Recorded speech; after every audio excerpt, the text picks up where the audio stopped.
سال پہلے ایک صاحب آئے، نیو یارک سے آئے تھے، اور انہوں نے اپنا تعارف کروایا مکی مسجد میں بھائی امین صاحب رحمۃ اللہ علیہ.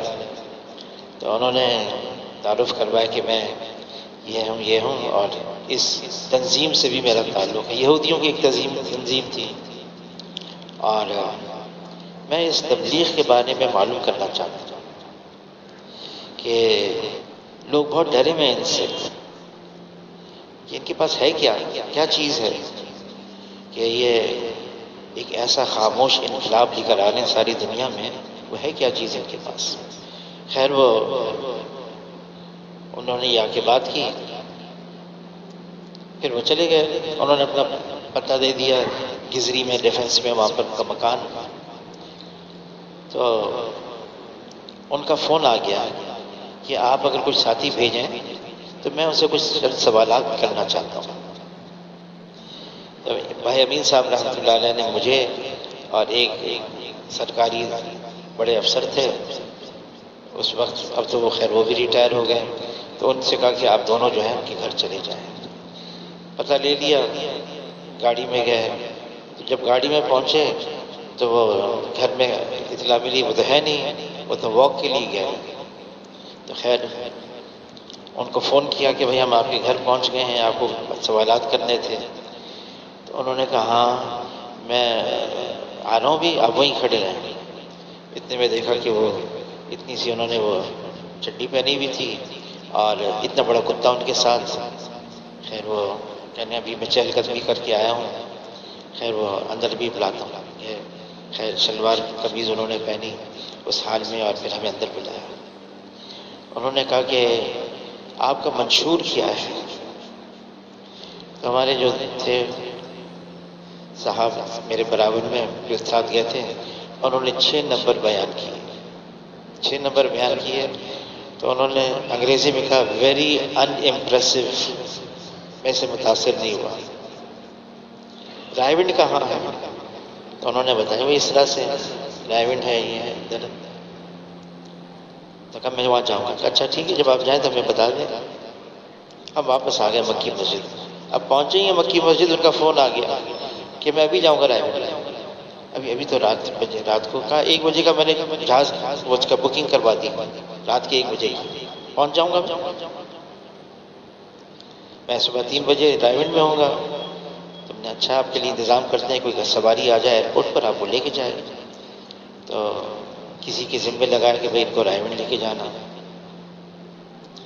تو کہنے لگے فون پہ میں راؤ عبد الوہاب صاحب سے بھی ملنا چاہتا ہوں. تو ہم تو ایسا نام لیں گے، حاجی صاحب کا نہیں لیتے تھے، راؤ عبد الوہاب. خیر انہوں نے یہ نام لیا. خیر چلے گئے. گرمیوں کا زمانہ تھا اور 3:20 پہ فجر کی اذان ہوتی تھی. صاحب ہم نے کہا ہم نے کارگزاری بعد میں بتائی. انہوں نے بعد میں کارگزاری سنائی کہ اس وقت اذان ہو رہی تھی فجر کی جب ہم رائے ونڈ پہنچے، اور لوگ اپنی قمیض اتار کے لنگی میں اور وہاں سوئے ہوئے تھے. اذان ہوئی تو لوگ اٹھنے لگے. تو یہ سارا منظر دیکھیں یہ کیا ہو رہا ہے یہاں پر، یہ کون کیا ہے؟ یہ تو یہاں سو رہے تھے، اذان ہو گئی اب اٹھیں وضو کریں گے. اب پھر کیا ہوگا کہ کچھ نماز ہوگی.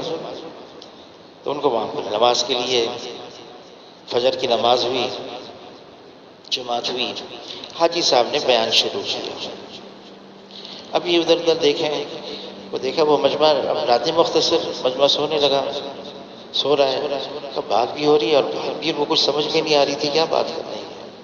خیر مجمع بھی سو رہا ہے. تھوڑی دیر کے بعد انہوں نے دیکھا جو بیان کرنے والا وہ بھی سو گیا.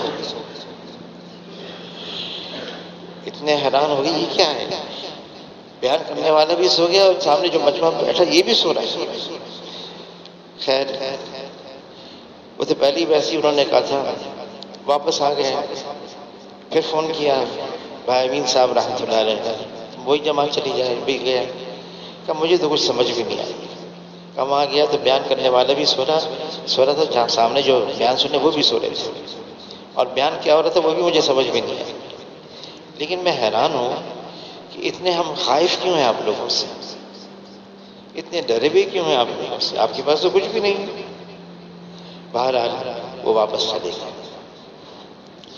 حاجی صاحب بیان کرتے کرتے کرتے سو جاتے تھے، اور اکثر یہی ہوتا تھا، پھر جاگ جاتے تھے، سوتے سوتے پھر اٹھ جاتے، پھر جہاں سے بات ختم کی تھی نا، چھوڑی تھی، وہیں سے شروع کرتے تھے، وہیں سے شروع کرتے، اور بات کرتے رہتے۔ شروع میں جب گئے تھے تو حاجی صاحب کی بات 3 گھنٹے 4 گھنٹے یہاں تک کہ 5 گھنٹے بھی ہوتی تھی، مسلسل کھڑے ہو کر بات کرتے تھے، اور کوئی لاؤڈ سپیکر نہیں ہوتا تھا۔ یہ جو ہمارے بڑے ہیں، انہوں نے جو زندگیاں گزاری ہیں جس مشقت اور مجاہدے کے ساتھ، ہمیں اندازہ نہیں ہے۔ جب رائے گنج میں جب جاتے تھے، شروع میں جب پہلی دفعہ گیا 69 میں، کوئی پنکھا نہیں، ایک بلب جلتا تھا بیچ میں بس، اور مشکل سے اس کی روشنی ہوتی تھی، اسی روشنی میں ہم قرآن کی تلاوت کرتے تھے رات کو، اور وہاں پر پینے کے لیے مٹکے میں پانی ہوتا تھا، کنویں کا پانی ہوتا تھا کھارا، باہر کوئی ہوٹلیں نہیں تھی، اور دسترخوان بچھتا تھا، تو دسترخوان کو کچھ دیر کے لیے اس کی جو بھاپ ہوتی تھی وہ نکل جائے، پھر بعد میں اس کے پر دسترخوان پر آتی تھی۔ پھر ٹین کے ڈبے تھے ڈالڈا کے رنگ آلود، اس میں پانی ہوتا تھا پینے کے لیے، اور روٹی اتنی موٹی کئی جگہ سے کچی ہوتی تھی، اور سالن بالکل پانی کی طرح۔ کبھی کبھار اس سالن میں چنے کی دال کا کوئی دانہ نکل آتا تھا، جس کو نکل آتا تھا وہ بڑا خوش ہوتا تھا، دکھاتا تھا، ساتھ بیٹھے ہوتے تھے، تو بھئی آج چنے کی دال کا دانہ نکل آیا ہے۔ جو مشقتیں اٹھائی انہوں نے۔ پھر حاجی صاحب صرف اپنے لیے نہیں، اوروں کو بھی ترغیب دیتے تھے، نہیں بھائی مشقت اٹھاؤ، ہمارے کام کی بنیاد قربانی ہے، مشقت ہے۔